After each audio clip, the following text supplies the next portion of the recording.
नमस्ते एवरीबॉडी। मेरा नाम कुणाल जैन है और संघ के 100 वर्ष पूरे हो रखे हैं।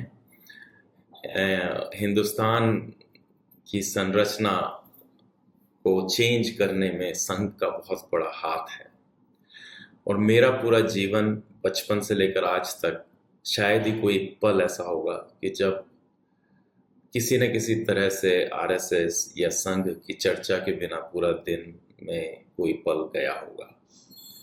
मेरे फादर इमरजेंसी में 19 महीने जेल में थे। उसके बाद उनका नाम कौशल किशोर जैन, पीछे आप देख रहे होंगे। मैंने एक किताब लिखी है कौशल जी, जो अमेजॉन पे 19 साल तक प्रचारक रहे। उसके बाद में भी बहुत लेट शादी करी थी। मेरी मदर और मेरे फादर दोनों की उम्र में 15 साल का अंतर था। मेरे फादर को मिलने जाते थे, मुझे ध्यान है 2 साल का मैं था। मेरी मदर मुझे बताती हैं कि उनको बहुत दूर से मिलने दिया जाता था, सिर्फ देखने दिया जाता। 19 महीने तक जो है वो जेल में थे। उसके बाद में वो एमएलए बने। मुझे ध्यान है हमारे पिताजी एक मोटरसाइकिल हुआ करती थी जावा उनके पास में। उस जावा मोटरसाइकिल पर वो बैठ के गाँवों में घूमते थे और मारवाड़ क्षेत्र, भीलवाड़ा, इन गाँवों में वो बहुत घूमते थे और वहाँ पे वो प्रचार करते थे, पार्टी का प्रचार करते थे। तो उस समय जनसंघ हुआ करता था। बहुत कम लोगों को ध्यान है कि जनसंघ क्या होता था। जनसंघ बीजेपी से पहले की पार्टी है और उसके बाद जनसंघ बीजेपी में कन्वर्ट हुआ, बीजेपी बना। तो 3 साल पिताजी एमएलए रहे। उसके बाद में संघ ने उनको कोई और जिम्मेवारी सौंप दी।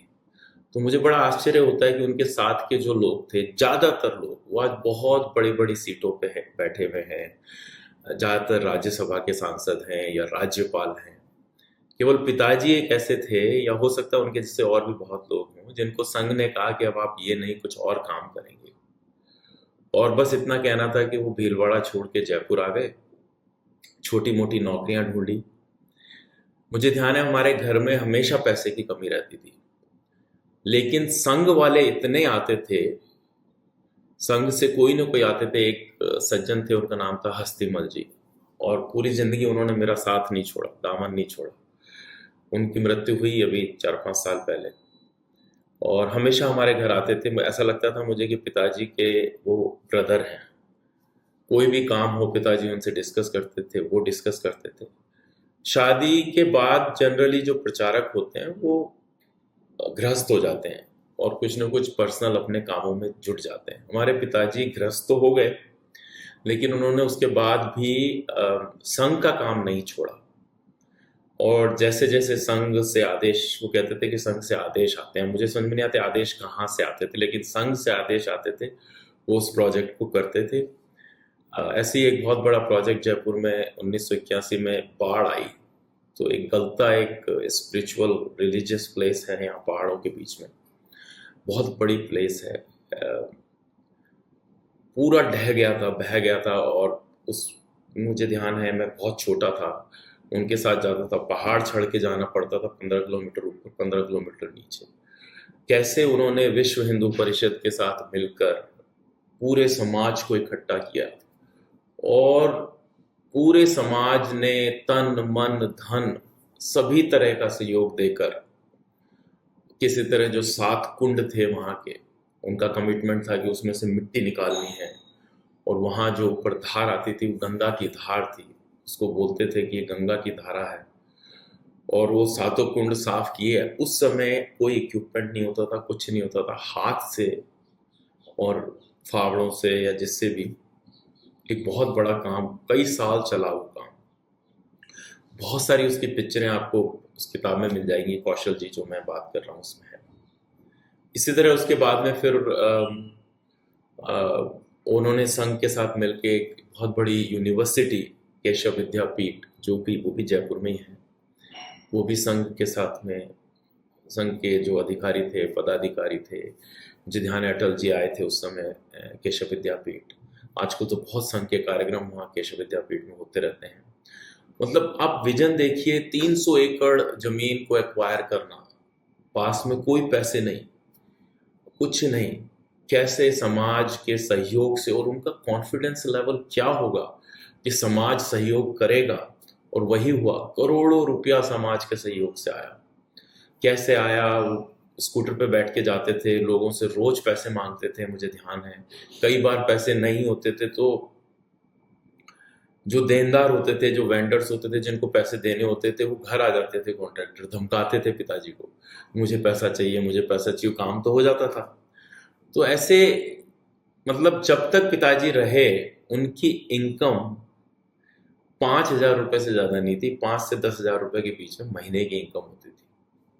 हम लोगों का घर का खर्चा कैसे चलता था, मुझे आज भी समझ में नहीं आता। माताजी ने घर में डेयरी चलाती थी माताजी, उससे जो इनकम होती थी वो एक छोटी सी पर्सनल इनकम होती थी, जिससे हम लोगों का काम चला पूरी जिंदगी। और ऐसे करीबन करीबन पूरे 50 साल का सफर हमारे पिताजी का रहा। जाते जाते भी उनके पास में एक बहुत बड़ा प्रोजेक्ट था, जिसमें जो लोग मीसा में बंदी रहे राजस्थान में, उन्होंने उनके लिए एक पिटीशन लगाई सरकार में कि इनको सबको पेंशन मिलनी चाहिए। और जब पिताजी का देहांत हुआ, उससे 3 महीने पहले ये आदेश आया, सरकारी आदेश आया, और सबको पेंशन मिलनी शुरू हुई। ऐसे कई प्रोजेक्ट, पूरी जिंदगी उन्होंने सिर्फ समाज के लिए ही सोचना, उसके अलावा कुछ सोचा ही नहीं। हमको लगता है कि कैसे कोई जीवन इतना समाज के लिए डेडिकेटेड, लॉयल, और कितना मोटिवेशन सिर्फ समाज के लिए हो सकता है। तो इस चीज को मैंने पूरी जिंदगी अपने देखा है। और मुझे ध्यान है, जब उनकी डेथ हुई उससे एक दिन पहले मेरी फोन पे बात हुई, और उनके आखिरी शब्द मेरे लिए ये थे कि तुम भारत वापस आ जाना, आओगे क्या? अब मुझे समझ में नहीं आया कि वो ऐसा क्यों बोल रहे हैं। अब देखिए ऐसा कैसा खेल है। मैं 22 साल अमेरिका रहा, और अब सब कुछ घूम घाम के मेरी 2023 में मोदी जी से मुलाकात हुई, और मेरे दिमाग में ये बैठा कि अब आगे आने वाली जो टाइम है, वो भारत माता के लिए ही जो मैं कर सकूं मुझे करना चाहिए। इसीलिए मैं वापस भारत आया, और हमेशा ये चीज़ संघ प्रेरित करता रहेगा, पिताजी हमेशा प्रेरित करते रहेंगे। तो यही स्टोरी मुझे आरएसएस के 100 वर्ष की उस पर सुनानी थी। आशा है आप लोग इससे कनेक्ट करेंगे। कोई सवाल हो, क्वेश्चन हो तो यहाँ कमेंट्स में डालिए, मैं ज़रूर आंसर करूँगा। पूरी स्टोरी पिताजी की पढ़नी है तो कौशल जी, ये किताब है, अमेजॉन पे उपलब्ध है। आप उसको ऑर्डर कर सकते हैं, शायद हिंदुस्तान में तो फ्री है, आप उसको डाउनलोड कर सकते हैं किंडल पे और रीड कर सकते हैं। बट आरएसएस के 100 वर्ष की बहुत बहुत बधाई। मैंने तो अपने जीवन में ऐसी कोई और ऑर्गेनाइजेशन देखी नहीं जिसका मोटिवेशन लेवल इतना हाई हो कि कभी कोई डिप्रेशन का काम नहीं। पूरे जीवन में हमेशा उत्साह ही बना रहता है, और उत्साह ही बना रहता था पिताजी का कुछ न कुछ समाज के लिए करने का। धन्यवाद।